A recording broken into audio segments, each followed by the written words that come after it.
day, welcome to my channel. I'm Darzon. So today I would like to talk about looking into the future. I think a lot of people fall into this role maybe by chance, or they actually really enjoyed AV to begin with in some way, and like movie theater, wanted to get into that. And I think the most important thing that I've learned is at least liking what you do. If you don't like what you do, you're not going to be happy. And if you're not going to be happy, why are you doing it? So I want everybody to kind of think about that and think of their future and how they would see their future. Do you see yourself doing this work for the next 10 years, 5 years, maybe not even one? You don't even want to do it for that long, but the money is good and that's why you're still doing it and you're now grumpy pants. I recommend maybe just sticking it out for a little longer, save up money and start applying yourself or learning or moving forward with your hobby, doing something different that will make you actually happy. We all fall into the role of like wanting to make money, and then at some point I think we just forget about our passions, and that's not a good thing.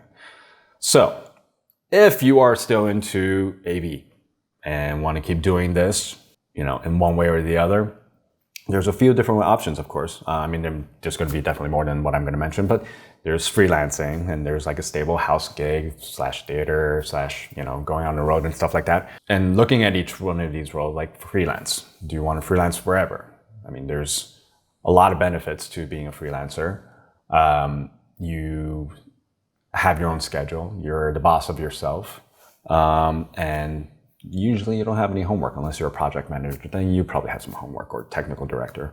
So you have this nice balance of work is work and life is life. You get to enjoy life as is. The con of this is that there's no steady schedule. You take work as it comes, and then sometimes it's feast or famine. I'm sure you'll hear that a lot. Feast and famine.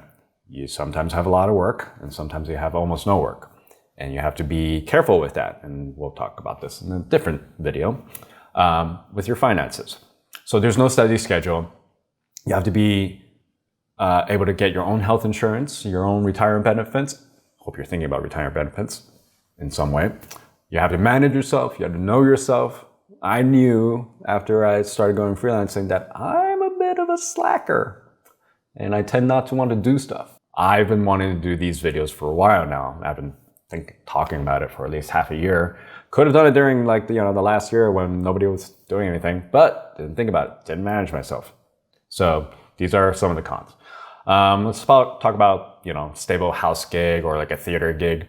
The benefits obviously is you have a set schedule. If you work in a theater or whatever the case may be, you know your schedule, you know what time of the day is, and you can organize your your personal life around that. There's probably a health benefit or retirement benefit, especially if you're working a hotel AV gig. I don't know about theater per se. Well, if you're doing it through union, then you definitely have some benefits there. It's definitely a lot easier for a steady home life. You can manage and work around your schedules with your home life. And of course, steady income. You're not going like, oh, do I have work next week? I don't know. But I think regardless, if you want to stay within the industry, one of the most important things is that you want to learn. You want to learn. There's a lot of stuff to learn. This is basically a tech industry to an extent. Technology is constantly growing. When I first started back in 2001, I was dealing with like RGB cables, red, green, blue, or YRB. Ooh. 40p was what I was still working with. And then when it got into 720p, I'm like, oh, look at that. It looks so pretty. It looks like a movie theater. It looked way better than this video. Sorry, I had to throw that in there. And it was great for me because it was a nice, easy learning curve. I got to learn signal interfaces, the formats, and kind of what that all meant, and was able to apply it and understand when certain things didn't work. If you look at the industry now, it's all tech, all software. You're learning all of these cool technology and how to integrate it. And some of the basics, it's still good to know, but it's more about learning the different way of applying technology to do something. So look into the industry, look forward, look at big shows, look at big theater productions and see what they're doing and find out and ask questions. That's important to ask questions, okay? Yeah, I just also want to mention that, look at NDI. NDI has grown and has, in my opinion, probably going to change the industry quite a bit. Like everything just over Ethernet. It's probably going to make things a lot easier to some extent, but now you also have to really know tech in terms of like networking. I've mentioned that knowing at least some basic networking is critical in our industry. If you don't know how to assign IPs, look into it. It's very important for our work. Everything is based on IPs in some way or the other. So you figure out if you want to do like, maybe freelance or a stable house gig of some sort. And we'll talk about this in terms of like a couple of different ways. We'll talk about it as if you're a single person and maybe you have a partner. If you're a single person, I say go for it. Just work hard, make a crap ton of money and be smart about it. But also don't do it at the expense of your body. Your body is how you're going to keep going. You don't want to be 60 something and then feel like pain all over the place all the time. Like I have lower back pain all the time. I have to stretch frequently, otherwise I get back pain and I have flat feet, so walking a lot hurts, and we walk a lot in our industry. So be nice to your body. Don't jump off like 4-foot decks like I do. I still do, but try to be smart about it. Like roll with the punches, parkour, hardcore, parkour. Yeah, so work is sometimes quite long and quite arduous. Got to be smart about how you recover your body. You got to be smart about what you eat, put in your body to keep yourself healthy. And if you have a partner, it's very important that you understand and how to explain to your partner about your schedule and negotiate what is acceptable.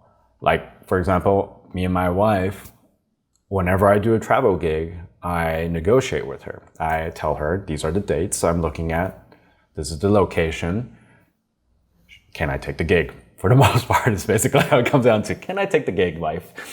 And that's just a negotiation that we decided, because there was a point where I was just taking gigs constantly and she felt like she wasn't involved in my life in a way that she had no control over the scheduling, no control over when she gets to see me or anything like that. And it's important that that boundary was set. So we agreed that we would talk about it.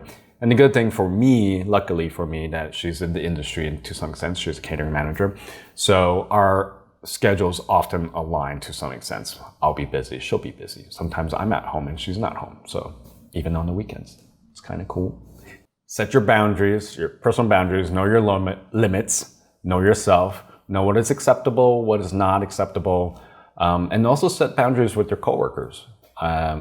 If you don't like hearing certain things around you, set a boundary. Make sure they understand that your space and you don't want to hear certain things from them. Like just have them go talk about it somewhere else. Or even just straight up tell them why you don't believe it's okay for them to talk about it. Whatever the topic may be, it doesn't matter. Like I don't like talking about politics or religion at work, unless it's people that I've known for a long time.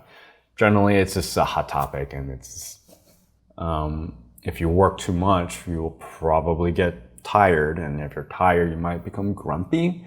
So if you know you have that problem with working too much, becoming grumpy, take a week off. Work will be there. So to summarize, looking forward in your future, what type of work do you want? Do you want to have the freedom of the schedule of a freelancer, or do you want like a more stable schedule of someone who works in a theater or a house gig? Make sure you balance your life with yourself and your partner, making sure you balance your body, your mind. Make sure you set boundaries with yourself, with others, with the people that you love and care for. And of course, comes down to it, if you want to keep excelling at this work, always learn. Keep learning, keep learning, keep learning. See you on the next one.